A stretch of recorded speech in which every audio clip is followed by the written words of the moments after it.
Alright, so welcome back to Terraria. Today is going to be a slightly different episode. So, if you did not know this, at E3, Terraria had a segment, and it released a new update, or it announced a new update, basically explaining the final, or what they said to be final, update of Terraria. I will not be doing any gameplay in this video, unfortunately. Sorry it's been so long. I've had a lot of stuff on my plate, been really busy. But anyway, let's get into this.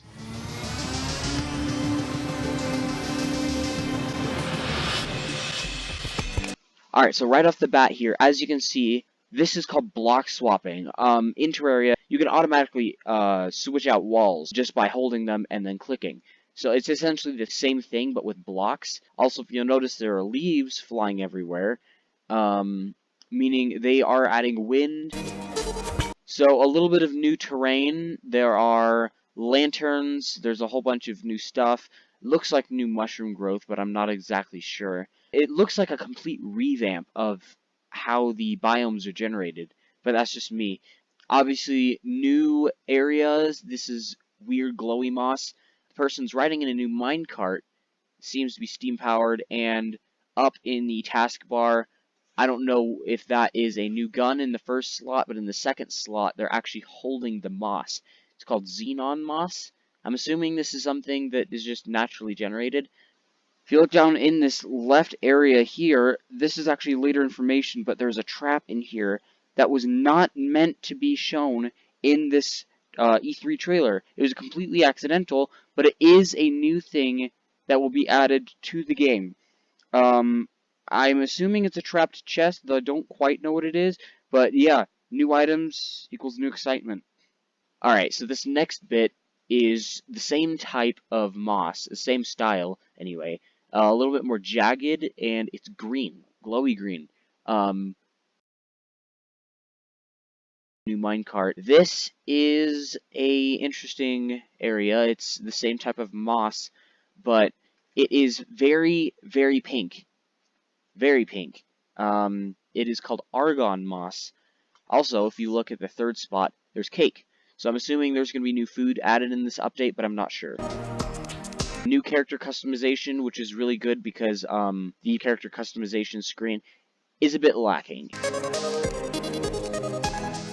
There's new map generation now as well. So if you look to the right, there's an oasis biome. Palm trees seem to have gotten an update. They look much better. There's cattails, and there's a duck, which surprises me.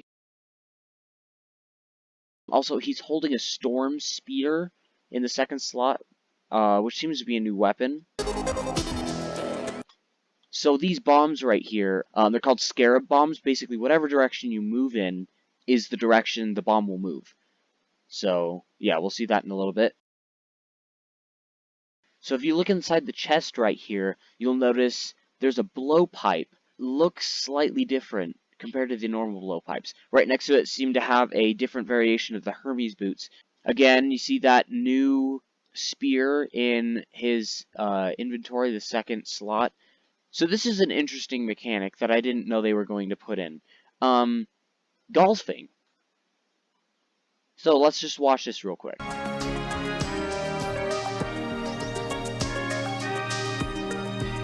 So obviously, they are adding golf, which I think is a really interesting mechanic that might make it slightly more fun to play in multiplayer. It's really exciting to see the multiplayer aspects they're adding in. But yeah, just golf, that's pretty cool. I was wondering, could you use the golf club as a weapon? That might be a little bit interesting. I doubt it, but, you know, it might be interesting to see. So right here is the bestiary. Basically, if those of you who don't know what a Pokédex is from Pokemon, basically it just has the information of all of the enemies that you've discovered. If you look here in just a second, you can select different subsets. And as you can see, we've got a couple new enemies. Obviously, he's hovering over the blood zombie, but if you look to the right, 130, 131, 136, 137, and 138 are all new enemies. So 130 appears to be is weird squid. 131 is also some sort of weird, like, eel. 136 looks like a demon eye mixed with a fish. 137, I think, is called the goblin shark, as Chippy called it. And then 138 is the blood nautilus, which you'll see here in a second. So as you can tell, the blood nautilus appears to be some sort of mini boss.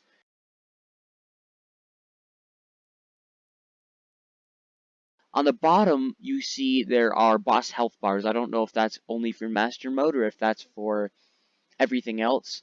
You see them using a new bow in the top left. A number 1 slot, it's a new bow. Number 2 appears to be a new summon. And number 4 is a hamburger. All the enemies have like 30% more health. And also, if you look to the right, I don't think there was shadow furniture before. If there was, then it had some serious updates. Also, you see the little hat rack right there. Weird cracked stone. If you look in the character's inventory in number 1 slot, I don't know what that is. Number 2 slot is some sort of spear, but number 3, it says right there, the quad-barreled shotgun. That is a new weapon. And then in the 4th slot, looks like some sort of food, maybe a paper airplane or something like that. No, right here, this is a different gun. I think Celebration was a weapon in the game beforehand that I haven't used, but this is the Celebration Mark II, which I have not heard of. It might be something new. A number 9 is definitely new. I don't think there was pizza in the game beforehand.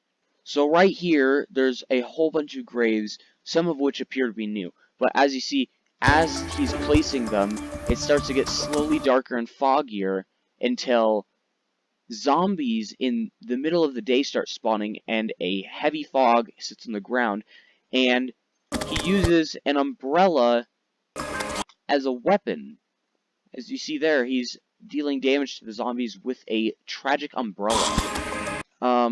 Obviously there's new wind mechanics, which is very interesting. Down by the person who's emoting, which is a new thing, a new feature, you see a portal, which I think that was spoiled it was a while ago. They spoiled a void vault or something like that, like a portal vault. Basically a money trough for the flying piggy bank that basically allows you to store anything anywhere. I think this one dumps items that you can't grab automatically into the vault, but I'm not sure. And then also, in the other person, that is it for this episode. I hope you guys enjoyed the explanation of Journey's End. I'm extremely excited for what the game has prepared for the future. But I know that with your guys' help, we can make it great and something that we'll remember for years to come. Thank you guys so much for watching, and I'll see you in the next episode.